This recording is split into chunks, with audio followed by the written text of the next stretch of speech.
Bonjour médias internet et bienvenue pour cette nouvelle vidéo. Dans cette vidéo, je vais te partager 5 choses que je n'achète pas dans une démarche de faire du bien à mon portefeuille, de conserver ma liberté, de ne pas subir ma vie. L'idée dans cette vidéo, c'est de te dire pourquoi j'achète pas ces choses et donc de potentiellement t'inspirer à changer tes postes de dépenses afin d'avoir plus d'argent à la fin du mois ou de le placer plus efficacement dans une démarche de t'apporter réellement quelque chose dans ta vie. La première chose que je n'achète pas, c'est des vêtements.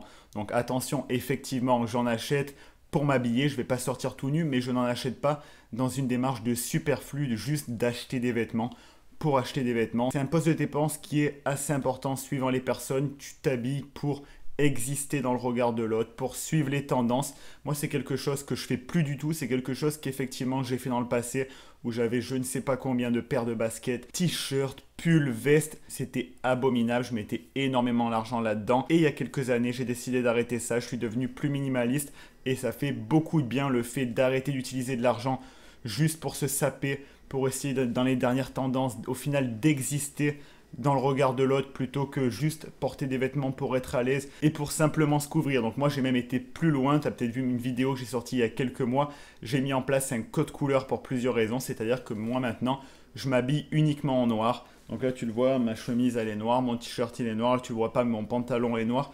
Je m'habille qu'en noir pour plusieurs raisons. Déjà parce que ça va te permettre de vraiment bien réduire ta garde-robe et donc de limiter les achats inutiles. Si tu t'habilles tout en noir, t'achètes 5-6 t-shirts noirs, 3-4 chemises noires, 4-5 pantalons noirs, 3-4 pulls noirs et c'est réglé. Après, tu peux la sortir parfaitement, il n'y a pas de problème de je vais pas être bien assorti. Tu t'achètes des baskets noires et c'est plié. Tu peux le mettre dans toutes les circonstances possibles pour un événement un peu classe, pour dans la vie de tous les jours et tu te prends plus la tête. C'était aussi une de mes démarches, c'était d'éviter cette micro-prise de décision de tous les matins comment je vais m'habiller, comment je vais accorder ça avec ça. C'est inutile. Donc ce qu'il faut se dire, c'est est-ce que le fait d'envoyer énormément d'argent dans des fringues, ça t'apporte quelque chose? Combien de fois j'ai vu des gens avec des sacs de luxe, des sacs de grande marque et qui au final n'avaient rien dans le portefeuille pour pouvoir vraiment vivre, vraiment s'acheter un sandwich, s'acheter des trucs nécessaires. Ça, c'est pas possible. Ça, c'est clairement pas possible. Ça ne t'apporte rien dans ta vie, ça t'apporte rien pour atteindre tes objectifs, pour vivre la vie que tu as vraiment envie de vivre une vie sur mesure qui te correspond et enfin arrêter de la subir. Donc ça, c'est la première chose que j'ai complètement stoppé. Et là, mon portefeuille m'a remercié. L'argent que je mettais dans ce poste de dépense, maintenant, je peux le mettre à des endroits qui m'apportent réellement, qui me permettent d'avancer, de bâtir ma vie, une vie sur mesure, une vie de liberté, une vie que je choisis moi et pas une vie que je subis. Donc ça, c'est la première chose. La deuxième chose que je n'achète pas, c'est une voiture. J'ai mon permis de conduire, mais je n'ai jamais eu de voiture, tout simplement parce que je n'en ai pas besoin. Et ça devrait être le cas pour tout le monde. Mais malheureusement, on n'en est pas là. Il y a un petit peu le schéma. Je vais passer mon permis de conduire, je vais m'acheter une voiture, mais est-ce que tu en as réellement besoin? Est-ce que c'est un vrai besoin ou tu l'achètes juste parce que c'est la norme de s'acheter une voiture? Tu as 18 ans, 20 ans, tu as passé ton permis, tu t'achètes une voiture. Est-ce que tu en as vraiment besoin? Je t'invite à te poser la question parce que la voiture, c'est un gros poste de dépense.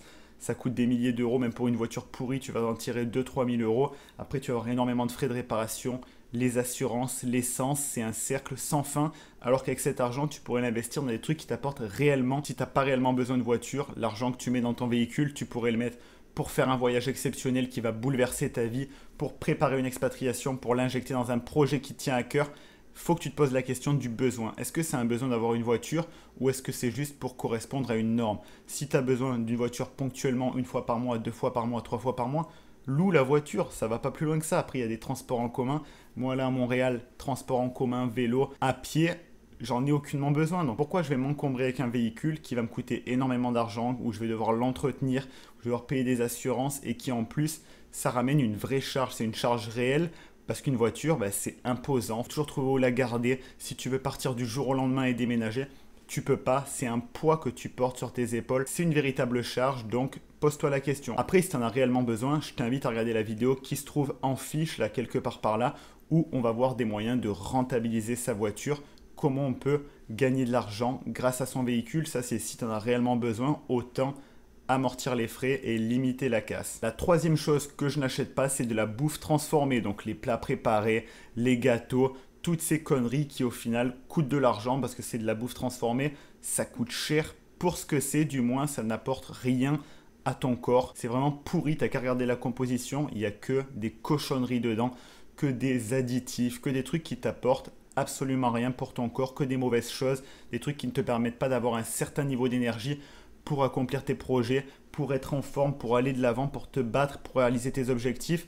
Ça, c'est complètement pourri, ça plombe ton budget, ça plombe ta santé. Et donc, sur le long terme, ton budget, c'est juste nocif pour toi. Donc, moi, ce que je t'invite à faire, c'est d'acheter des produits bruts et de les cuisiner. Au moins, tu sais ce qu'il y a dedans. Tu n'as pas besoin d'être un grand chef. Tu n'as pas besoin de faire des trucs compliqués. Moi, je ne suis pas un grand chef. C'est pas un problème. Ne me sors pas l'excuse du temps. J'ai pas le temps, je bosse, blablabla. Si tu n'as pas le temps, tu mets en place ce qu'on appelle un meal prep. Tu te poses 1 heure à 2 heures une fois dans la semaine, le dimanche par exemple, et tu fais tous tes plats pour toute la semaine. Après, tu congèles, tu mets dans le frigo et ça va pas plus loin. Pourquoi se trouver l'excuse de j'ai pas le temps? Donc tu vas acheter quelque chose de pourri pour toi, quelque chose qui t'apporte rien, qui au contraire va te tirer vers le bas. Ça, c'est zéro et donc c'est quelque chose que j'achète pas parce que ça tue ton budget, ça tue ta santé, rien de bon pour toi. La quatrième chose que j'achète pas, ça c'est plus une catégorie à part entière, c'est les micro-achats, du moins les micro-achats inutiles, ce que j'appelle la malédiction des petits plaisirs, c'est-à-dire des petits achats que tu vas faire au quotidien. Ça peut être des conneries, ça peut être peut-être un souvenir en voyage à peut-être 3-4 euros. Après, ça va être un café tous les matins. Tu vas te dire c'est juste 3 euros, j'achète juste un café tous les matins. C'est mon petit plaisir, mais qui au final, quand tu vas le mettre bout à bout, tu vas sortir des fortunes. Et à la fin du mois, tu vas te dire mais où est passé mon argent? Pourquoi je n'ai plus d'argent? Alors qu'au final, cet argent, tu pourrais l'utiliser pour toi, pour te développer toi personnellement, pour te faire plaisir, faire vraiment ce que tu as envie de faire et pas juste combler cette frustration, combler le besoin réel que tu ressens avec des achats inutiles. Ça va être, comme je te l'ai dit, soit un café tous les jours alors que tu pourrais le préparer. Regarde, tu mets en place cafetière italienne, tu t'achètes un mug et basta. Pourquoi tu t'achètes un café tous les jours? Quelle est la démarche? Tu as le temps de te faire un café, ça sera le même goût, ça sera peut-être même meilleur et tu évites une somme d'argent si ça coûte que 3 euros par jour. Si ça te coûte que 3 euros par jour, au final, si tu fais ça 5 fois par semaine, tu as déjà utilisé 15 euros par semaine. Si tu mets ça à l'échelle d'un mois, d'une année, de 10 ans, tu as perdu des milliers d'euros. Donc c'est juste ridicule. Après, comme je te l'ai dit, c'est pareil, c'est un petit souvenir, c'est une petite connerie. Oh, mais ça peut être sympa, c'est un gadget. Tu vas jamais l'utiliser, ça va rien t'apporter. Oh, mais ça, je me fais juste un petit plaisir. Ça va rien t'apporter, ça va traîner sur une étagère. Après, tu vas perdre du temps, tu vas faire la poussière, tu vas le ranger, ça va s'accumuler dans des endroits, tu vas pas savoir où le mettre. Et tu vas te rendre compte que chez toi, il y a une accumulation de conneries, de trucs inutiles qui au final représentent des milliers d'euros, des micro-conneries que tu as achetées au quotidien sans même t'en rendre compte, juste pour combler une frustration, quelque chose que tu voulais vraiment au fond de toi. Donc ça, je t'invite à arrêter. Et ça, c'est un vrai trou dans le budget de nombreuses personnes. À la fin du mois, tu regardes, tu te dis, ben, où est ma paye? Où est mon argent? Pourquoi j'ai plus rien? Parce que tu as fait tout un tas de conneries, tu as acheté plein de conneries inutiles qui t'apportent absolument rien, alors qu'au final, tu aurais pu, si on met ça bout à bout, acheter ou utiliser l'argent pour faire ce que tu veux réellement faire. Donc ça, c'est quelque chose que je t'invite absolument à éliminer parce que la plupart du temps, c'est des conneries qui t'apporteront absolument rien, que ce soit sur le court terme, le moyen terme ou le long terme. C'est des bricoles, c'est des babioles, ça n'a aucune valeur pour toi. Et donc la cinquième chose que je n'achète pas, c'est des bouteilles d'eau en plastique. Tu as de l'eau à ton robinet, tu as juste à ouvrir le robinet. Tu veux de l'eau fraîche, tu ouvres ton robinet, eau fraîche, ça va pas plus loin. Donc tu vas me dire, oui mais mon eau elle a un mauvais goût, elle a le goût du chlore, c'est pas bon.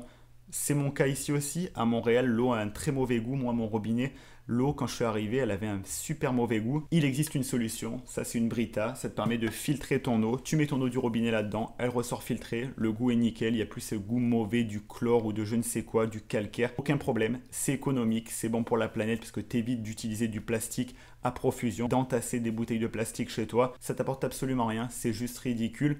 Et ça pourrait te faire de nombreuses économies également. Voilà pour cette vidéo, 5 choses que je n'achète pas. J'aurais également pu citer la cigarette et l'alcool si tu es dans ces addictions, que tu as un de ces deux vices ou les deux.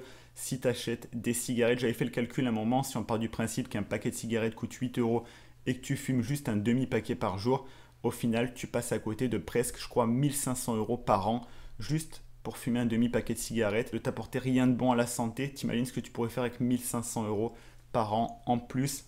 Un beau voyage, l'investir dans un projet qui te tient à cœur, peut-être réduire ton temps de travail si tu n'aimes pas ton job, pour ensuite te lancer dans quelque chose qui te passionne réellement. Faut que tu te poses ces questions, pareil pour l'alcool. Il y en a quand je vais aux courses, je vois que l'alcool c'est presque un essentiel. C'est dans le caddie en continu, il faut l'alcool, l'alcool, l'alcool. Il n'y a pas de mal à se faire plaisir de temps en temps, mais il faut sortir des vices, des grosses addictions. Si chaque fois tu as besoin d'alcool, c'est qu'il y a peut-être un problème ailleurs, il y a peut-être quelque chose à faire pour vraiment trouver la solution. Ça, c'est pas une solution, ça te tire clairement vers le bas. En attendant, j'espère que cette vidéo t'a plu. Si tu es intéressé par le fait de briser ces chaînes, de vraiment vivre une vie que tu choisis et pas juste subir ta vie, sortir de la roue du hamster, quitter la rat race, je t'invite à rejoindre les emails privés. C'est le premier lien dans la description. C'est 100% gratuit et c'est un autre niveau de la communauté. Tu as YouTube, tu as les emails privés, c'est une relation beaucoup plus intimiste. Je te partage du contenu exclusif qu'on ne trouvera pas sur YouTube. C'est vraiment du contenu en plus, c'est autre chose. Alors si ça t'intéresse, premier lien dans la description. Et si après ça t'intéresse plus, tu peux te désinscrire à tout moment, il n'y a aucun problème. Au-delà de ça, tu peux retrouver dans la description de cette vidéo mes programmes de formation premium pour aller plus loin. Si par exemple tu veux apprendre à créer un système d'épargne puissant mais simple, tu as une formation pour apprendre à épargner même si tu as un petit salaire. Il y a également une formation pour créer une source de revenus en ligne à côté de son job. C'est également dans la description une formation pour voyager où je révèle tout mon système de voyage pour voyager dans les meilleures conditions. Il y a tous mes programmes avancés dans la description, donc je t'invite fortement à y jeter un œil si tu veux avancer à fond vers tes objectifs. En attendant, je te dis à la prochaine pour une nouvelle vidéo. C'était Alex Malcolm. Ciao.